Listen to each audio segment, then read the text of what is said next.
ETF index mutual funds నేర్చుకుని stock మార్కెట్లో రాణించాలనుకుంటున్నారా? వెంటనే ఈ నెంబర్కి కాల్ చేయండి.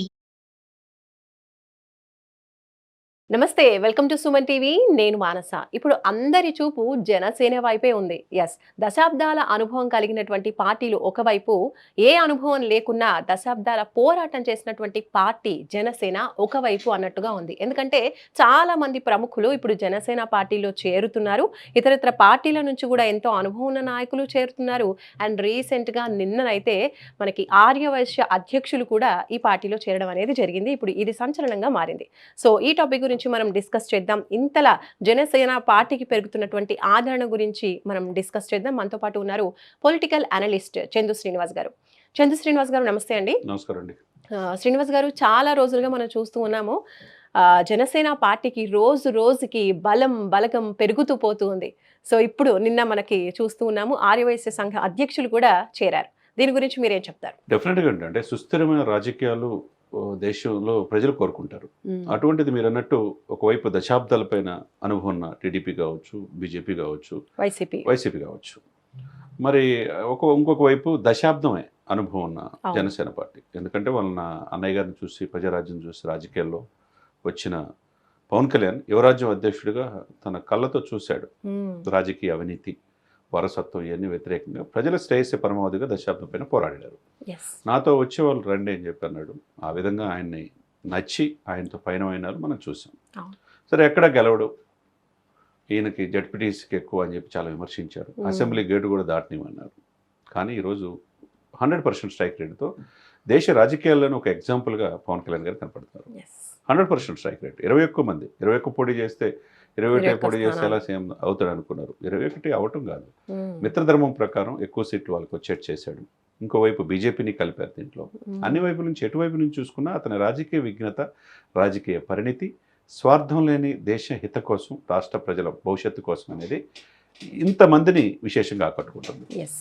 అంతే కదండి, 21 మంది గెలిచి అసెంబ్లీ గేటు దాటనివన్నాలని ఆ అసెంబ్లీ గేటు తనుకొని వెళ్ళాడు. అసెంబ్లీలో ఆయన్ని గేటు దాటనివన్నాల పరిస్థితి ఏంటంటే 151 సీట్ల నుంచి 11 సీట్లకు పరిమితం అయిపోయి వాళ్ళు అసెంబ్లీ గేటు దాటి వెళ్ళలేని పరిస్థితిలోకి వెళ్ళిపోయారు. రివర్స్ అయిపోయింది. అంటే విధి ఎలా ఉంటుందో చూడండి. అంటే ఒకటండి, రాజకీయాల్లో ఎలా ఉండాలంటే పాలిటిక్స్, నేను ఎప్పుడు చెప్తా ఉంటా, పాలిటిక్స్ తెలిసినోడే పాలిటిక్స్లో సక్సెస్ అయ్యేది. ట్రిక్స్ తెలిసినాడు. అదే సమయంలో పాలిటిక్స్ ఈజ్ అ పాయిజన్. అన్న తమ్ముడు లేదు, చెల్లి లేదు, తల్లి లేదు. ఎగ్జాంపుల్ రాజశేఖర రెడ్డి గారు అంటే ఆ తరం నుంచి నెక్స్ట్ తరం చూసుకోండి. వాళ్ళ తండ్రి చనిపోయిన వెంబటే ఆయన సీఎం కావాలని కోరుకున్నాడు. కొంత వెయిట్ చేయమని కాంగ్రెస్ అధిష్టానం చెప్పిన వినల. వైసీపీ పార్టీ పురుడు పోసుకుంది, పోరాడాడు, ప్రజల్లోకి వెళ్ళాడు, సీఎం అయ్యాడు. కానీ మేమే ఉంటాం 10 సంవత్సరాలనే ఇదిలో సంక్షేమ మాటను అభివృద్ధి మర్చిపోయే తెలికి జనం మర్చిపోయారు. ఆ సమయంలో వైసీపీ గౌరవ అధ్యక్షులు ఎవరు విజయం ఉన్నారు, ఆమెను పిలిచి ఆమెని ఆ పదవే తీసేసుకున్నాడు, తల్లి పదవే. చెల్లి ఈయన కోసం అధికారులు రావడానికి కారణం అయిపోయి పాపం కాళ్ళు అరిగిపోయేదాకా పాదయాత్ర చేస్తే ఆమెను కూడా కాదని చెప్పేసి ఇంకో పార్టీ అధ్యక్షురాలు. అంటే రాజకీయాల్లో ఎలా ఉంటాయి, తల్లి చెల్లి మన బావ పిల్లలు ఏం ఉండదు. అంటే ఇటువంటి రాజకీయాల్లో ఎటువంటి స్వార్థం లేకుండా, ఎటువంటి అనుభవం లేకుండా ప్రజల శ్రేయస్సే పరమావధిగా ఏదైనా చేయాలన్న తపన, అంకిత భావంతో ఉండబట్టే పవన్ కళ్యాణ్ గారు ఈరోజు అందరి చూపు ఆయన వైపే ఉంది. ఎందుకంటే మీరు చెప్పినట్టు పెనుగొండ సుబ్బరాయుడు రాష్ట్ర ఆర్యవైశ్య మహాసభ అధ్యక్షుడు, ప్రముఖ చార్టెడ్ అకౌంట్, విజయవాడ చెందిన వ్యక్తి, ఆయనే చేరాడు. ఆయనతో పాటు ఈ సత్రాలన్నీ మెయింటైన్ చేస్తే, అంటే ఆర్యవైశ్యులు ఏంటంటే మిగతా శ్రీశైలం వెళ్ళినా, తిరుపతి వెళ్ళినా, వేరే ప్లేసులు దేశంలో ఎక్కడికి వెళ్ళినా, హైదరాబాద్లో నాంపల్లితో సహా ఆర్యవైశ్యుల సత్రాలతో పాటు వాళ్ళు నివసించడానికి, పిల్లలు చదువుకోవడానికి కూడా మన కళ్యాణ మండపాలు కూడా చాలా సిస్టమేటిక్ ఉంటుంది. ఎందుకంటే మనం చూసే గ్రామాల్లో, మనం పుట్టిన ప్లేస్లో కానీ వాళ్ళు డిసిప్లిన్, ఫైనాన్షియల్ డిసిప్లిన్స్ మారవాడేసికి ఎలా ఉంటుందో ఆర్యవైశ్యులు కూడా ఎలా ఉంటుంది. వాళ్ళు చాలా పార్టీల కోశాధికారులు ఆర్యవైశ్యులో ఉంటారు చూడండి, ఎందుకంటే వాళ్ళ డిసిప్లిన్ చాలా ఉంటుంది. కాబట్టి ఈయన ఈ సత్రాలు చూసే దేవకి వెంకటేశ్వరులు కూడా జాయిన్ అయ్యాడు, ఈయన కనిగిరి నుంచి. ఇంకొక వాళ్ళైతే ఇతను కూడా ప్రముఖుడే, ఈ పౌల్ట్రీస్ అన్నీ కూడా అధ్యక్షుడిగా ఉన్న ఇంకొక వ్యక్తి చేరాడు, కనిగిరి, నంద్యాల, విజయవాడ. అంటే ఇక్కడ అక్కడ కాదన్నట్టుగా వాళ్ళు ఎందుకు అందరి చూపు జనసేన వైపు ఉందంటే సుస్థిరమైన రాజకీయాలు, స్వార్థం లేని రాజకీయాలు, అవినీతి లేని రాజకీయాలు, భవిష్యత్తు బాగుంటుంది జనసేనలో చేరితే అనేది నమ్మకం కలుగుతుంది. కాబట్టి ఈ జనసేన పార్టీలో చేరుతున్నారు. ఓకే, వైసీపీ నుంచి కూడా నలుగురు చేరారు. వైసీపీలో మీరు చెప్పినట్టు జెడ్పీటీసీలు ప్రముఖులు, వైసీపీ పార్టీ నాయకులు ఇప్పుడు ఈ రోజు చేరటం కాదండి.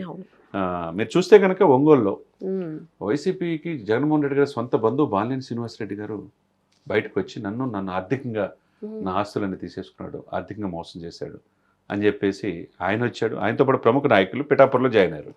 ఆ తర్వాత వెంటనే ఇంకో 1 monthలోనే 25 మంది కార్పొరేటర్ని ఒంగోలు నుంచి తీసుకొచ్చి వైసీపీ కార్పొరేటర్లు జనసేనలో చేర్చారు. ఎందుకు చేరారు? కట్ చేస్తే కొద్దిగా కూతవేడి దూరంలో తిరుపతిలో అరణ్య శ్రీనివాసులు అక్కడ ఎమ్మెల్యే జనసేన, అక్కడ 7 కార్పొరేటర్లు వైసీపీ కార్పొరేటర్లు వచ్చారు. మొన్న విశాఖపట్నంలో మేయర్ పదవి కూడా పోయింది, అక్కడ జనసేన కీలకమైంది. ఇందుగలడు అందులేదని ఎందెందు వెతికినా అటు రాయలసీమ కావచ్చు, ఉత్తరాంధ్ర కావచ్చు, కోస్తా కావచ్చు, అందరి చూపు జనసేన వైపే ఉంది. ఎందుకంటే ఇతనికి రాజకీయాల్లో ముఖ్యమంత్రి అవుదామో పదవి వ్యామోహం లేదు, ఓన్లీ సేవ, డబ్బు సంపాదించాలన్న ఆశ లేదు. మనం ఎప్పుడు చెప్పుకుంటాం 1000 కోట్ల ఆదాయం సంవత్సరానికి, సినిమా తీస్తే 100 కోట్లు వస్తుంది ఈజీగా. తన బిడ్డల డిపాజిట్లో 34 కోట్లు తీసేసి కౌలు రైతులకు ఇచ్చాడంటే ఏ రాజకీయ నాయకుడు చేస్తాడు చెప్పండి మేడం? 2024-25లో 20 కోట్ల రూపాయలు ఖర్చు పెట్టాడు. ఏది తక్షణం స్పందించే హృదయం ఒక పవన్ కళ్యాణ్ లాంటి రాజకీయ నాయకుడు తప్పితే ఎవరికి కనపట్ల. కాబట్టి ఇంతమంది ఆర్యవైశ్యులు అంటే చాలా ఆచితూచి వ్యవహరిస్తారు. ఒక పార్టీలు చేరాలన్నప్పుడు కానీ ఏదైనా నిర్ణయం తీసుకోవాలని కానీ ఒకవైపు వాళ్ళు చేరుతున్నారు, దళిత నాయకులు చేరుతున్నారు, మహిళలు చేరుతున్నారు, యంగ్స్టర్స్ చేరుతున్నారు, క్రీడాకారులు చేరుతున్నారు. అంబటి రాయుడు కూడా చూడండి వైసీపీకి వెళ్ళిపోయి ఆల్మోస్ట్ ఎంపీ అనుకున్న పరిస్థితి నుంచి ఈ పార్టీలు నేను ఉండలేని బయటకు వచ్చి నా జీవితాంతం పవన్ కళ్యాణ్ గారితో ఉంటున్నాడు.